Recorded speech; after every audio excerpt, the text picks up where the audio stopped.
দীর্ঘদিন ধরেই চলছিল গুঞ্জন, কখনো সমুদ্র পাড়ে কখনো রেস্তোরাঁয় ঘনিষ্ঠ সময় কাটাতে দেখা গেছে পপ তারকা কেটি পেরি ও কানাডার সাবেক প্রধানমন্ত্রী জাস্টিন ট্রুডোকে। তবে এবার আর আড়াল নয়, প্রকাশ্যেই হাত ধরে সামনে এলেন এই জুটি।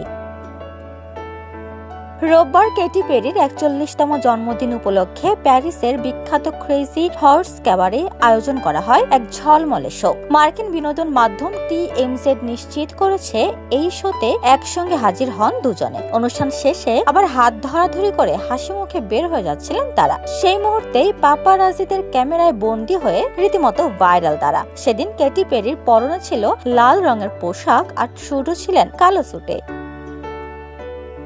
এর আগে ক্যালিফোর্নিয়ার সান্তা বারবারার উপকূলে একটি ইয়াটে তাদের অন্তরঙ্গ মুহূর্তের ছবি ভাইরাল হয়, যেখানে কেটিকে দেখা যায় ট্রুডোকে চুম্বন করতে। এছাড়া চলতি বছরের জুলাইয়ে মন্ট্রিয়েলের এক রেস্তোরাঁয়ও দেখা গেছে এই যুগলকে। পিপল ম্যাগাজিনের তথ্য অনুযায়ী সেখান থেকেই শুরু হয় তাদের ঘনিষ্ঠ সম্পর্ক।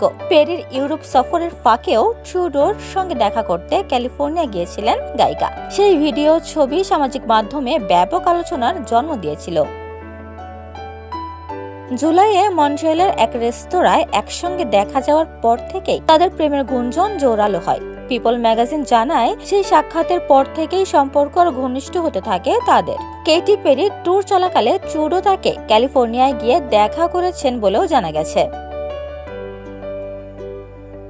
গত জুনে কেটি পেরি অভিনেতা অরল্যান্ডো ব্লুমের বাগদান ভাঙে। এর কিছুদিন পরই কেটির নাম জড়ায় জাস্টিন ট্রুডোর সঙ্গে। অন্যদিকে জাস্টিন ট্রুডো ও তার স্ত্রী সোফিয়া গ্রেগোয়ার 2023 সালের আগস্টে 18 বছরের দাম্পত্য জীবনের ইতি টানার ঘোষণা দেন। পপ জগতের বৈশ্বিক তারকা এবং একটি দেশের সাবেক প্রধানমন্ত্রীর প্রেম স্বাভাবিকভাবেই সোশ্যাল মিডিয়া ও আন্তর্জাতিক বিনোদন সংবাদ মাধ্যমে তীব্র আলোচনার জন্ম দিয়েছে। উপমা রায়, সোনালী নিউজ, ঢাকা।